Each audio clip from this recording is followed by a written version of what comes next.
এলাকার দুস্থ পরিবারের ছাত্রীদের জন্য তৈরি হয়েছিল আবাস। খরচ হয়েছিল 1.5 কোটি। তারপর কি হলো, কেন এমন অবস্থা, দেখুন বিস্তারিত। আপনার আনন্দে আমাদের উদযাপন।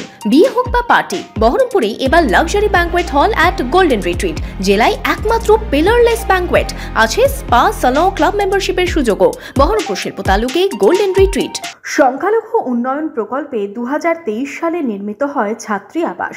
2024-এর 31শে জানুয়ারি বহরমপুরের সভায় এসে ছাত্রী আবাসের ঘোষণা করেন মুখ্যমন্ত্রী মমতা বন্দ্যোপাধ্যায়। তারপর 1 ফেব্রুয়ারি হয় উদ্বোধন। 5 ফেব্রুয়ারি থেকে মোট 48 জন ছাত্রীদের নিয়ে পথ চলা শুরু হয় জলঙ্গির এই ছাত্রী আবাসের। কিন্তু তারপর থমকে উন্নয়ন। জলঙ্গির চুয়াপাড়া দুর্লভের পাড়া বিদ্যানিকেতনের ছাত্রী আবাস আজ বন্ধের মুখে। কেন এই পরিস্থিতি, কি অভিযোগ? ফেব্রুয়ারির 5 তারিখ থেকে আমাদের হোস্টেল চালু হয়েছে, আর জানুয়ারির 2 তারিখে ওরা এগ্রিমেন্ট করেছিল। এক পয়সার মুখও না না চালাচ্ছেন কিভাবে? ওই তো এইভাবেই চালাচ্ছিলাম এতদিন, নিজেদের টাকা পয়সা দিয়ে। সব বন্ধ বলতে স্কুল ছুটি ছিল, পুজোর ছুটিতে। এই ছুটির পরে আর আমরা খুলিনি। 1.5 কোটি টাকা খরচ করে তৈরি হয়েছিল এই ছাত্রী আবাস। এলাকার দুস্থ পরিবারের মেয়েদের জন্যই প্রধানত তৈরি হয় আবাসটি, কিন্তু আজ তা বন্ধের মুখে। ক্ষোভ জন্মেছে হোস্টেলের কর্মীদের মনেও। ফেব্রুয়ারি 5 তারিখ থেকে চলছেন, যেটা মাননীয় মুখ্যমন্ত্রী, পশ্চিমবঙ্গের মাননীয় মুখ্যমন্ত্রী উদ্বোধন করেছেন 2 তারিখে, কিন্তু আমরা কোনো টাকা পয়সা পাইনি। ভীষণ অসহায় আমরা এখন। কত মাস থেকে এরকম অবস্থা? বিল পাইনি, প্রথম দিন থেকে আমরা বিল পাইনি, একটা পয়সাও পাইনি এখনো। আমাদের দিদিরা সব যারা রান্না করেন, মেট্রন যারা, তারা 1 মাসের সাম্মানিক ভাতা যেটা পাওয়ার কথা পাইনি।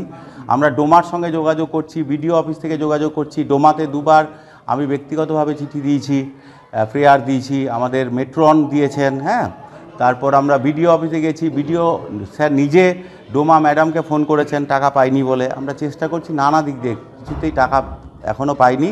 ইতিমধ্যে আমাদের গোষ্ঠীর এক দিদি তো মারাই গেলেন, তিনি দেখেই যেতে পারলেন না যে এখান থেকে আমরা টাকা পেতে পারি বা কোনো ভাতা পেতে পারি। দুরবস্থার কথা স্বীকার করেছেন চুয়াপাড়া দুর্লভের পাড়া বিদ্যানিকেতনের প্রধান শিক্ষক।